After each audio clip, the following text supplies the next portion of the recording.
Você pode estar longe, mas nós estaremos por perto.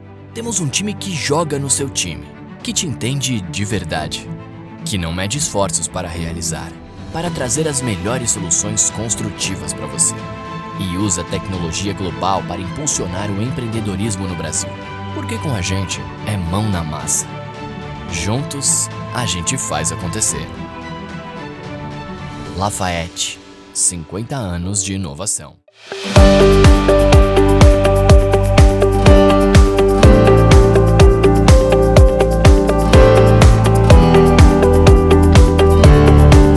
Olá pessoal, sejam bem-vindos à TV Expo Offsite. Hoje teremos a entrevista com o professor Gilberto de Freitas, diretor-geral do Instituto ETIE. Ele vai contar um pouquinho da vida dele e dos cursos que são ministrados no Instituto ETIE. Essa entrevista será em duas partes, uma exibida hoje e a outra quarta-feira que vem. Curtam a entrevista com o Gilberto de Freitas. Olá pessoal, essa é a TV Expo Offsite. Eu sou o Marcos Bueno e hoje estamos com uma presença ilustre, Gilberto de Freitas. Muito obrigado. Parceiraço aí de muito tempo, desde 2019, começamos a nossa parceria e estamos indo bem. E vou passar a palavra para o Gilberto para falar um pouquinho de quem é o Gilberto de Freitas. Tá certo, Marcos. Pessoal, muito obrigado pela oportunidade de estar aqui com vocês na TV Offsite.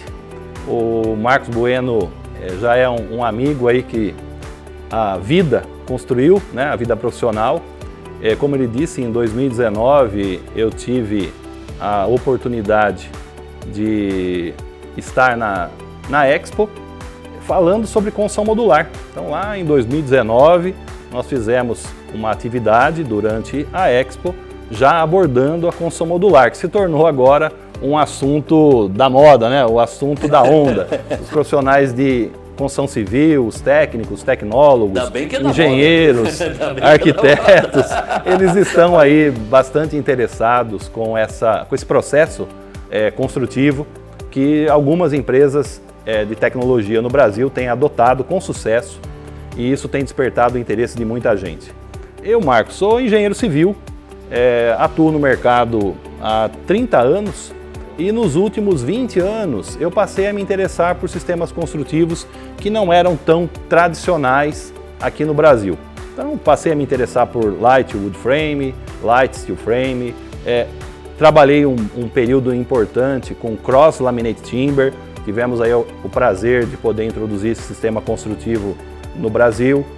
Já trabalhei também com concreto PVC, trabalhei com pré-moldados de concreto. É o CLT, né? É o CLT, isso mesmo. Um material também, um sistema construtivo, aliás, de madeira laminada colada cruzada, que tem ganhado aí também muita atenção do público por ser um sistema construtivo baseado em madeira de reflorestamento. Isso tem chamado muita atenção, principalmente dos arquitetos ultimamente. Então, voltando aí, concreto PVC, pré-moldado de concreto, estruturas... Tudo que é feito fora do canteiro, esse você é a sua especialização. Eu sempre me interessei por caminhos que aqui no Brasil a gente pudesse reduzir aquelas tarefas do canteiro de obras e torná-las demanda para a indústria moderna. Por que isso, Marcos?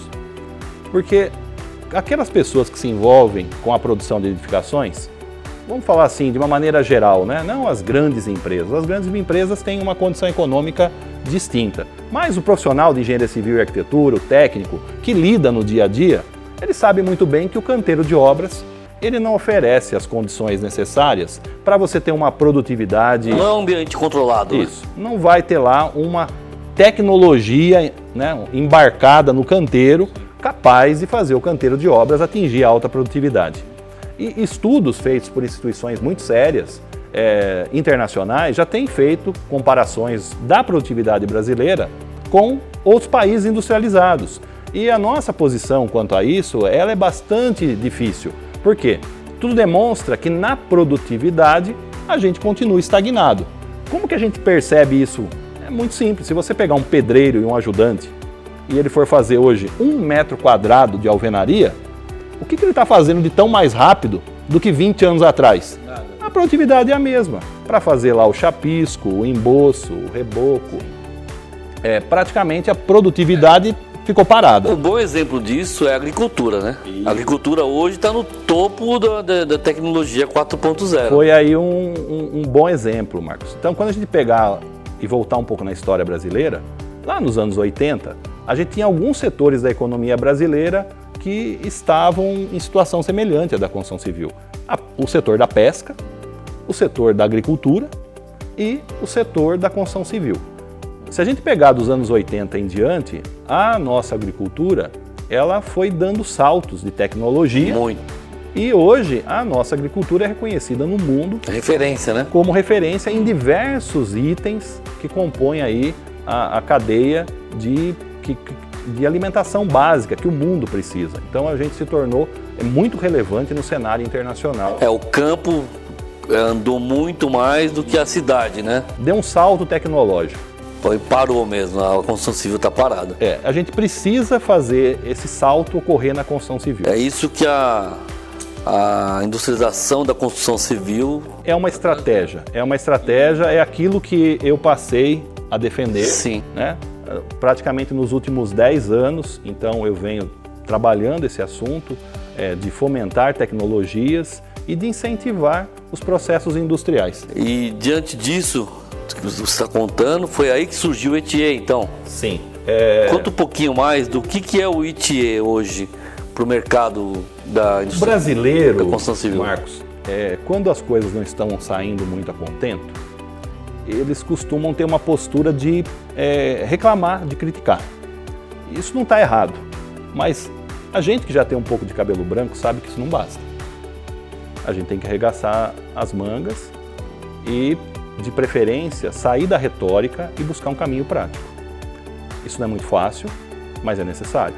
Então, em 2013, nós fundamos um instituto de tecnologias baseado em profissionais. Tá? Então, assim, nenhuma empresa era mantenedora do Instituto, então ele foi criado por uma iniciativa de profissionais que justamente queriam encontrar formas práticas de fazer com que a industrialização da construção civil fosse incentivada. E aí começamos uma jornada de desenvolver projetos, que a gente chama de, hoje, nova economia de MVPs, né, o mínimo produto viável, propostas. Sim. Algumas propostas já estão aí no mercado, se tornam cada dia mais conhecidas. Outras propostas têm ganhado adeptos e têm começado a avançar. Então, o ITIE é uma instituição de ciência e tecnologia, criada em 2013, com sede agora aqui no município de Itupeva, no estado de São Paulo. Agora a sede do ITIE nova é aqui em Itupeva. Então você está inaugurando uma sede agora aqui em Itupeva. Isso, esse ano aqui a gente... Isso é bom falar para todos que demonstra o crescimento do Instituto, né? Então o Instituto passa a ter uma sede aqui no município de Itupeva e o nosso foco é o território nacional. Então, apesar de a gente ter uma sede física... Mas hoje com a tecnologia você consegue chegar no mundo inteiro, né? Exatamente. Então a gente tem usado da comunicação orgânica como forma de chegar no público. Então, a gente tem investido em ferramentas que permitam que o conhecimento e que o network possa ser estabelecido com profissionais de todo o território nacional. Hoje a gente já tem membros em quase todos os estados da federação, profissionais que acreditam nesse caminho de modernização da construção civil, e a gente tem muito orgulho de ter criado essa instituição, uma instituição baseada com profissionais, uma instituição de ciência e tecnologia. O propósito principal é transformar o segmento de edificações no Brasil. Certo. E um dos destaques que a gente viu aí no último trimestre foi o lançamento da pós-graduação em construção modular. Isso. Queria que você falasse um pouco dos cursos que você tem, mas nesse que eu acabei de citar que foi muito bacana. Até o professor o Ralph, né, que participou do Focus com a gente. Isso, o professor Ralph Tavares, que é um profissional que atua há 30 anos na América do Norte, tem uma carreira sólida e ele tem sempre apoiado as iniciativas aqui do ITIE, apesar de estar lá na costa leste da América do Norte, né, dos Estados Unidos. Ele tem nos apoiado e fez sim a aula inaugural, justamente porque a intenção nossa era pegar os brasileiros que estão gostando, né, dessa nova área, vamos dizer assim, desse segmento, para que ele pudesse passar um pouco da vida profissional dele, né? Até porque ele é um brasileiro que foi vivenciar isso, né? Colocou a mochila nas costas e foi viver nos Estados Unidos, isso há 30 anos atrás, não é ontem, né? São 3 décadas de trabalho. E falando um pouco aí da questão educacional, o Instituto de Tecnologias de Industrialização das Edificações, ele é mantenedora de uma instituição de ensino superior. Então, dentro daqueles programas que eu comentei, que o ITIE propôs lá atrás, um deles se chama Inteligência Multiconstrutiva. Então, a gente batizou um programa educacional na época com esse termo. Qual era o grande objetivo do Inteligência Multiconstrutiva? Dar o recado para os profissionais e para as empresas que é inteligente saber construir de muitas formas. Nós somos um país continental, a gente precisa ter uma cadeia de suprimentos mais heterogênea, mais híbrida, mais rica, para dar acesso não tem o melhor e o pior, né? Possibilidades. Tem possibilidade. E até porque as cadeias produtivas não são estanques, elas se comunicam. Então, o concreto armado, o aço, a madeira, o alumínio, o PVC, o vidro, os materiais compósitos, os materiais que são processados quimicamente, todos eles se comunicam numa construção. Sim. Né? Você não encontra uma construção só de alvenaria, não encontra uma construção só de concreto armado. É muito raro fazer uma edificação cujo a cesta básica de materiais seja muito pequena. Esses materiais são presentes em todas as edificações. Se comunicam, né? E essa interação pode gerar novas aplicações entre eles. Então a gente criou um programa educacional, Inteligência Multiconstrutiva, preocupados com, principalmente, a grade curricular de formação de técnicos, tecnólogos, engenheiros e arquitetos, que teve pouquíssima alteração nos últimos 30 anos.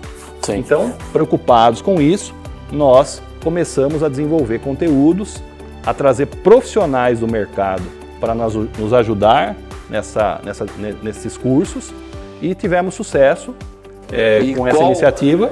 E não te cortando, mas... Claro.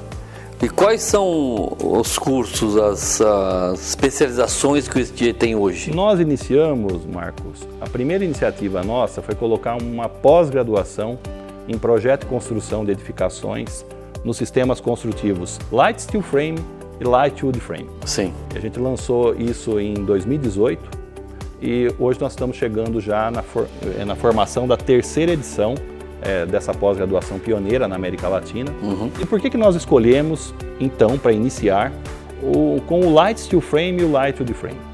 As estruturas leves, elas, o nome já diz, né? Elas facilitam a produção fora do canteiro, porque os equipamentos e a manipulação dos componentes permitem que o ser humano, ou com equipamentos não de grande porte, possam produzir esses componentes fora. Então, a gente apostou, né, nesses sistemas construtivos leves como um pontapé inicial para os cursos. Isso deu certo. Nós temos hoje diversos profissionais sendo formados conosco nessa área, que vão ser capazes de projetar, vão ser capazes de dimensionar estruturas, vão ser capazes de especificar, vão ser capazes de fazer orçamento, vão ser capazes de fazer o planejamento tanto da obra como da produção externa ao canteiro. Então isso é uma especialização. É uma especialização lato sensu. Uma especialização que é muito importante para o mercado, né? Que é muito importante, exatamente, para o mercado. E as nossas pós-graduações, elas têm 3 eixos educacionais de formação. Tá. A gente chama de séries Conhecer, Entender e Aplicar. O conhecer é a teoria, é o fundamento. Apesar da nossa teoria ser apresentada por profissionais de mercado. Certo. São as séries Conhecer. As séries Entender são conteúdos exclusivos desenvolvidos por empresas. Os alunos, a qualquer tempo, podem conhecer aquilo que o mercado está aplicando. Desenvolvendo. Exatamente. Então a gente aproxima o aluno do mercado. Sim. E as séries Aplicar, porque o aluno precisa desenvolver um projeto para poder ter o certificado. E ele, lá ao final, ele emite uma ART ou uma RRT e faz uma apresentação desses projetos para um público seleto do mercado. Então, esse é o nosso formato. No ano passado, em 2020, com a pandemia, e aí eu aproveito aí para me sensibilizar com o pessoal que trabalha na área de eventos. O ano 2020, um ano desafiador para o pessoal que trabalha com eventos, né? Muito desafiador. Então, eu sei do esforço que o pessoal que trabalha com eventos tem feito, porque os eventos são fundamentais para a cadeia produtiva da construção civil. Então, parabéns à Expo por resiliência por tudo. Toda a capacidade aí de se reinventar ao longo desse processo todo, para estarmos aqui dando continuidade a um trabalho importante. Exatamente. E voltando aos cursos, tem novidades para vir por aí? Quais são? Aí em 2020, né, como eu estava lhe dizendo, em função da pandemia, algumas empresas do Brasil tiveram um grande êxito na utilização de sistemas construtivos ou painelizados ou de construção modular ou volumétrica. 3D, né? Isso teve bastante repercussão. Hoje estão falando muito em 2D e 3D. 2D é o painel que painelizado, você monta, e o 3D que vem pronto, né? Isso, Só para dar uma pincelada aí. Existe aí, naturalmente, por conta das empresas, a expressão modular, seja para 2D ou para 3D. As empresas têm adotado. Mas conceitualmente, aí, só para aproveitar aí um pouco o papel de professor, quando a gente está trabalhando com painéis, a gente chama de painelizado, é a construção bidimensional, que eu vou juntar elementos planos e construir formas. Chega desmontado e monta no local. Existe a construção volumétrica, que essa sim a gente chama de módulo, mas ela tem um volume. E nada impede de você ter uma combinação. Você pode ter uma edificação que tem painéis, somando-se àquilo que já vai como módulo. Então, só uma palhinha aí. É o IMC, né? Multiconstrutivo. Isso, para você entenderem um pouco do conceito. Então, em 2020, a pandemia colocou em evidência empresas que tinham transformado tarefa do canteiro em demanda para a indústria, e aí eles, com grande eficiência, produziram principalmente as primeiras edificações necessárias para o setor da saúde, que foi muito impactado. Então o pessoal fez hospitais de campanha, fez hospitais definitivos, precisou atender em poucos dias a ampliação do sistema de saúde. E isso chamou muita atenção. O brasileiro costumava ver isso como algo que só acontecia nos países da Europa, da América do Norte, China, da Ásia, exatamente. Então, assim, o brasileiro imaginava que isso não podia acontecer no Brasil. E aí, algumas empresas de base tecnológica mostraram que sim, é possível. Então, aquele discurso vitimista e aquele discurso que se conformava em simplesmente criticar, caiu por terra. Nós também somos capazes e até um pouco melhor. Exato. Então, assim, o brasileiro é um povo capaz, nossa indústria nacional é robusta, nossos profissionais são, sim, competentes para tomarem aí iniciativas nesse sentido, mas, obviamente, a gente precisa fazer investimento, a gente precisa desenvolver produto. Sempre tem que melhorar, precisamos sempre tem que ampliar nossa cadeia de suprimentos, precisamos estudar, né? Então, mas a gente tem potência instalada para suprir o mercado. A gente tem condições, sim, de modernizar a construção civil no segmento de edificações. Essas empresas demonstraram isso, e deu um grande crescimento na busca. E vão melhorar mais ainda. Como essa indústria da construção civil de edificações está crescendo no Brasil. Vejam, é uma indústria de produção de edificações. Eu não falei aqui em construtora, eu não falei aqui em empreiteira. É a indústria. Linha de produção, né? É linha de produção, célula de produção, mecanismos de organização da produção, de modo a ganhar eficiência. Então, essa indústria da construção civil, ela está crescendo, ela seguramente vai se aproximar cada vez mais das construtoras, dos empreiteiros, dos profissionais de engenharia e de arquitetura, enriquecendo a cadeia produtiva. Então, foi um novo player que ganhou evidência dentro do contexto da cadeia de suprimentos da construção civil. Então, eu acho que é bastante importante destacar isso. Porque a partir de agora a gente começa a ver com mais clareza o que antes era uma água meio turva, agora você está começando a enxergar a devida posição de cada um dos players dentro da cadeia de suprimentos. Então, a indústria de produção de edificações, ela ganhou mais relevância. Não que ela não existisse. Você já tem aí empresas que trabalham com pré-moldados de concreto, empresas que trabalham com estruturas metálicas, que já tinham aí seu papel no mercado. E a isso, o que nós chamamos de construção off-site. Exatamente. Esse é o termo. Isso. É todo um segmento que transforma tarefas de canteiro em demanda para a indústria, que vai desde o desenvolvedor de um parafuso até o desenvolvedor de um edifício em módulos totalmente prontos, que vão inclusive com o mobiliário e com a roupa de cama. Exatamente. Então você vai desde um fornecedor de um simples componente cadeia. até o supra-sumo. Atinge toda a cadeia. Aproveitando esse gancho. E aí, só para concluir. fechar a sua pergunta, e aí a gente entendeu que colocar uma pós-graduação inédita na América Latina, apesar de muito desafiadora, voltada para construção off-site, com ênfase na arquitetura e engenharia de edificações modulares, era um momento muito importante que o ITIE não poderia deixar de apoiar dentro da instituição de ensino esse avanço. E aí colocamos isso em pauta no ano passado, decidimos levar a cabo e agora, dia 30 de janeiro desse ano, teve início a primeira pós-graduação em construção off-site aqui na América Latina. É um esforço que o ITIE fez através do seu programa educacional e agradeço a oportunidade de estar podendo esclarecer para o público esse histórico, né, nosso. O público precisa saber disso aí, todos precisam saber que existe uma pós-graduação de construção modular. Pessoal, gostaram da entrevista do Gilberto de Freitas? Muito conteúdo, né? Ele falou dos cursos dele, da vida dele. Agora, aguardem a próxima entrevista quarta-feira que vem. Nos vemos lá.